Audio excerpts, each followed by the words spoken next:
Uhayyikum tahiyyatan islamiyah, tahiyyatan mubarakah, tahiyyatan min ahlil jinan. Assalamualaikum warahmatullahi ta'ala wabarakatuh.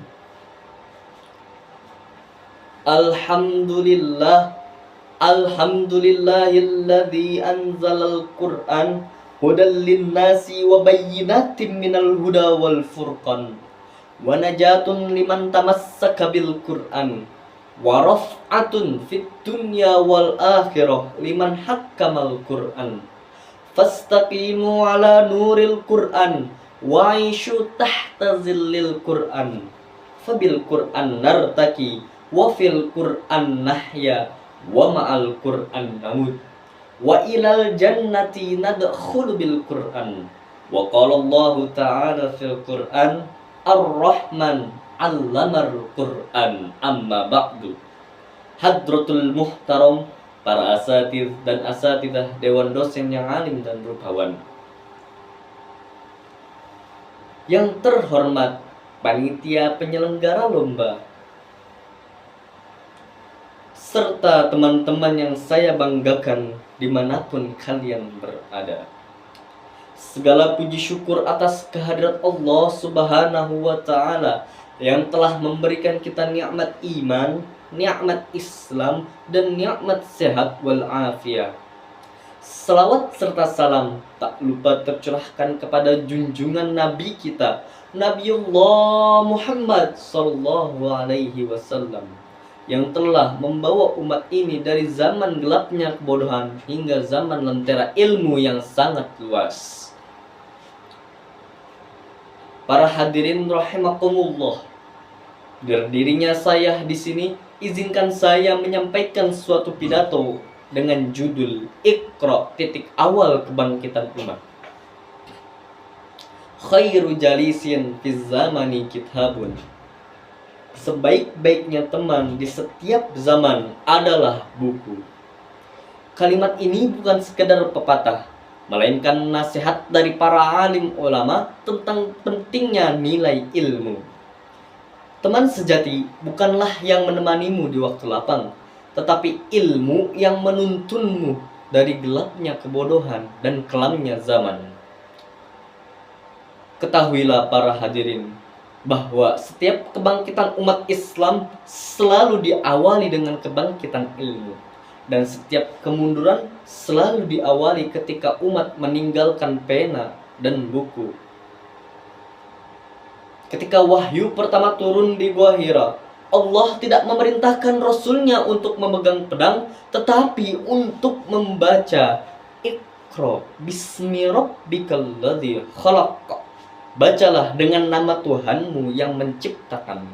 Dari satu kata sederhana, Iqra, lahir menjadi kunci peradaban umat Islam. Dari ayat tersebut lahirlah generasi yang cinta ilmu, yang membaca bukan sekedar untuk tahu, tetapi untuk tumbuh. Dari Iqra lahirlah Ibnu Sina yang mampu mengobati tubuh manusia, Al-Khwarizmi yang menata angka dan logika, Al-Ghazali yang mampu menyembuhkan jiwa dan dengan hikmah dan tasawuf, serta Muhammad Al-Fatih, pemuda cerdas yang dapat menaklukkan Konstantinopel bukan hanya dengan pedang, melainkan dengan ilmu, iman, dan keyakinan. Namun, pada hari ini kita hidup di zaman di mana Iqra hanya menjadi slogan, sedangkan buku tergantikan oleh layar. Bacaan ringan mengalahkan bacaan bermakna. Kita bangga mengutip tetapi jarang memahami. Kita sibuk berbicara tetapi jarang membaca.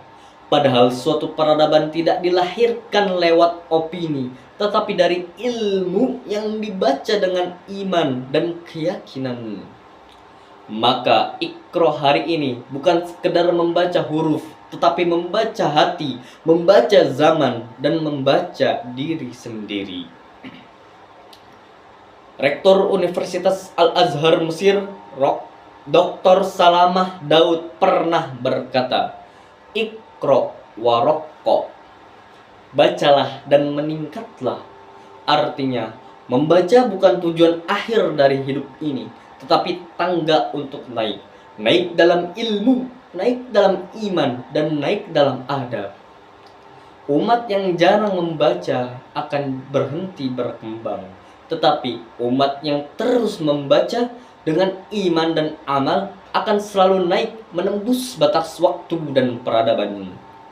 Maka ketahuilah para hadirin bahwa lahirnya kebangkitan Islam itu tidak diawali dengan kemarahan, tetapi akan kesadaran tentang Iqra. Satu kata sederhana, Iqra.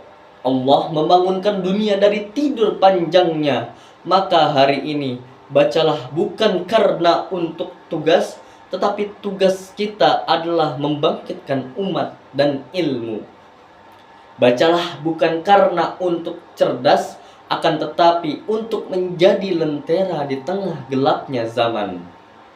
Maka ketahuilah bahwa ketika umat Islam kembali mencintai ilmu, menjadikan pena sebagai senjata, dan membaca dengan iman dan amal, ketahuilah bahwa kebangkitan Islam akan dimulai kembali.